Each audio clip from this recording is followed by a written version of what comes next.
Haya. Walemaji hoi. Walemaji hoi. Asanteni sana. Nina furaha tele kupata fursa kukutana na walemaji hapa katika Nyayo Stadium.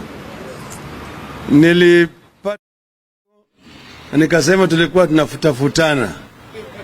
Nilikuwa mnataka kuniona na mimi vile nilikuwa nataka kuwaona.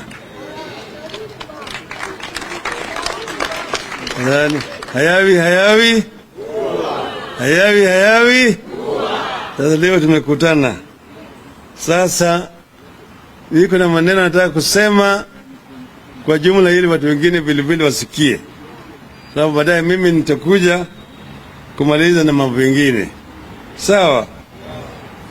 I stand before you here today, a very proud son of Kenya, a liberation fighter and a servant of the people for the last 50 years. Today, I boldly declare that I am neither repentant nor regretful for my sincere experience in the fight for a liberated Kenya.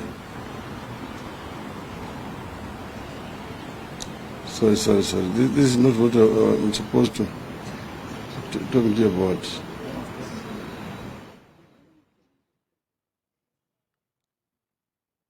Let me present my understanding of the overall picture. I have listened very carefully to what has been said by those who have spoken on your behalf, and I want to respond to some of the issues that you have said. People living with disabilities comprise at least 15% of the world's population, or roughly about 1 billion people. Up to 80% of these people live in developing countries, and most of them are poor. Here in Kenya, there are officially registered around 900,000 people living with disabilities.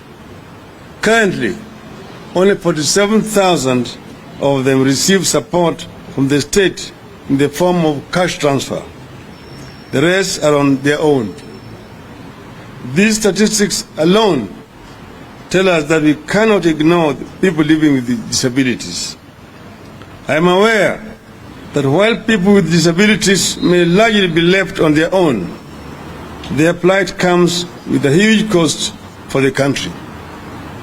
The International Labour Organization estimates that excluding people with disabilities from the economy can rob countries of as much as 7% of their gross domestic product.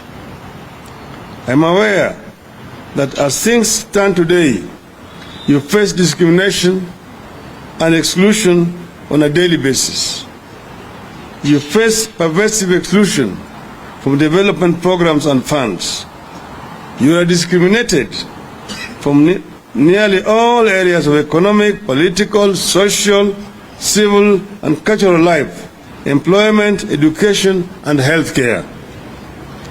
You are underrepresented in decision-making and political participation. I view it as our responsibility as a country to ensure that the inclusion of all people so that no one is left behind in the development process. And people with disabilities are people like everyone else. I feel that as a leader, I have a duty and a responsibility to ensure, promote, and protect the human rights of persons with disabilities as a matter of justice and investment in our common future. As a presidential candidate, I believe we will not realize our development goals without inclusion of people living with disabilities. I therefore believe it is important that men, women, and children living with disabilities are included as a target group in the National Development Roadmap. As a country, we need to stop treating people with disabilities as objects of pity and welfare assistance and begin treating them as rights bearers. My proposal is that for a start, we need to put all people with disabilities on some kind of support depending on their needs. As I said at the beginning, out of the 900,000 registered people with disabilities, only 47,000 currently get financial support. That alone says a lot about our country and its attitude towards the disadvantaged. As a president, I will review the PWD Act of 2003 to increase the employment of PWDs in public institutions from the current 5% to 10%.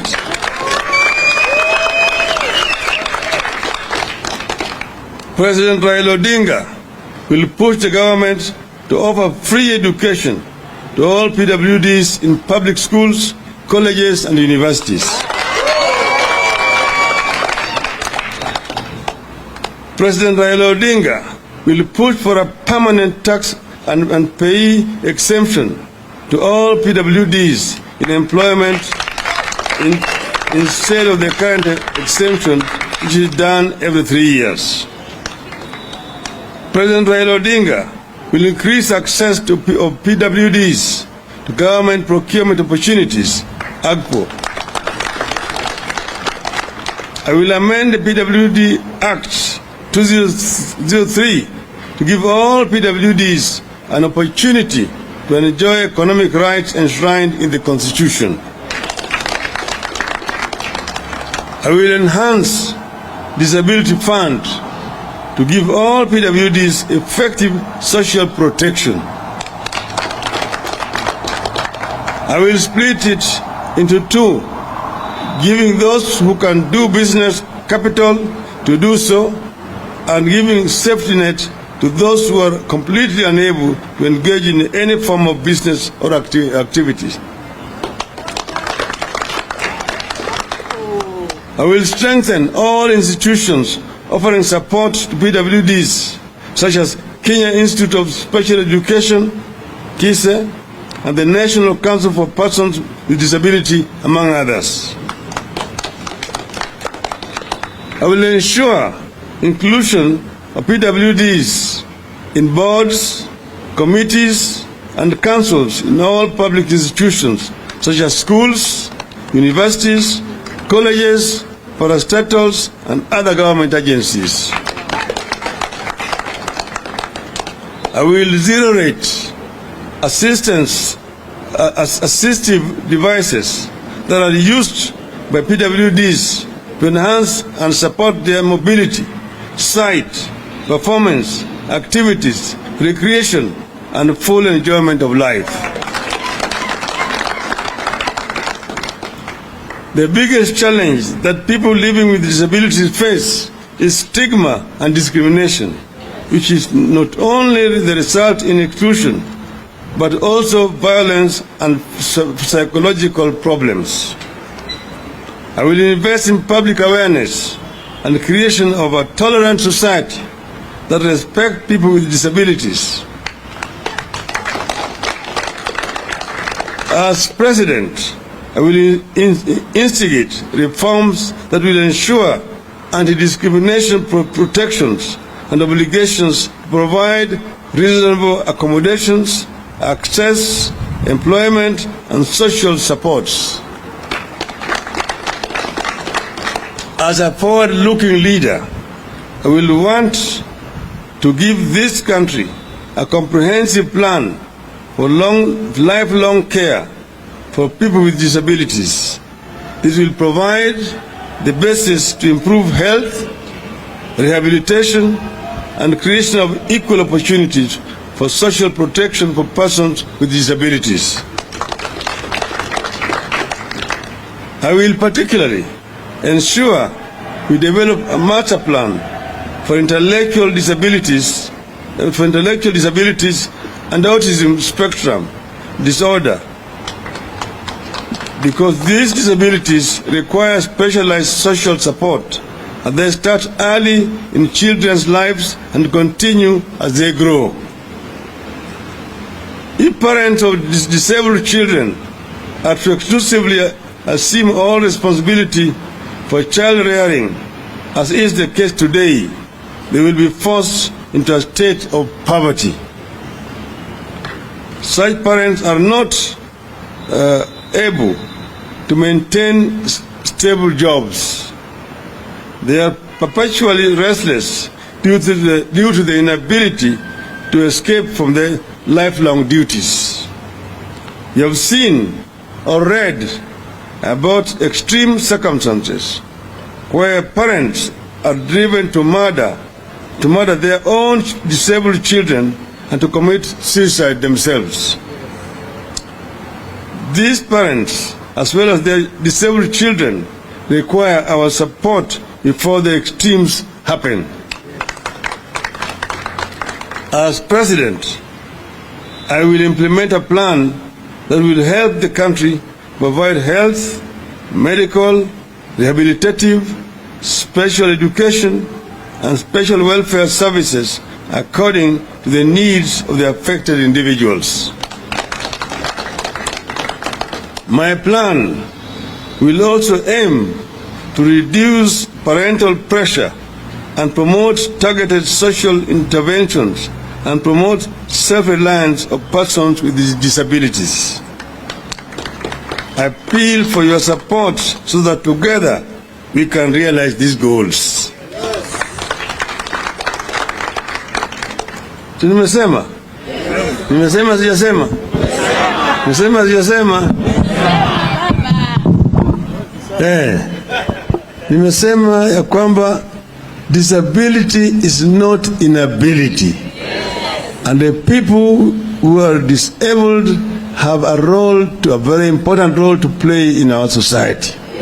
And that they should be assisted and enabled to be able to perform to their abilities. This we will do as a matter of course.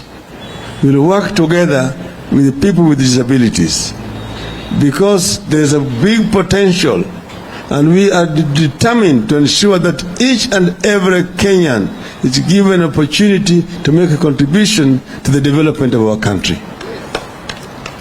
When I was Minister for Roads and Public Works, I gave an order that all public buildings in our country must be user-friendly to people with disabilities.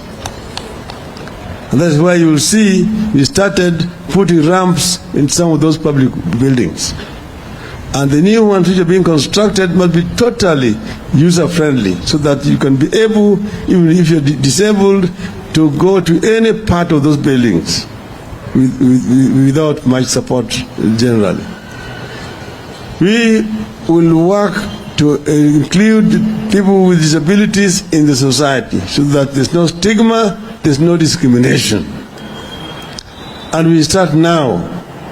Yesterday, I launched the teams, the presidential campaign teams. There were teams, regional teams, and then there were also teams which were going to target women, teams for the youth, and also the team for maendeleo ya wanawake. Today, I've formed another team for the Juakali sector. And now here, I'm also declaring another team for people with disabilities.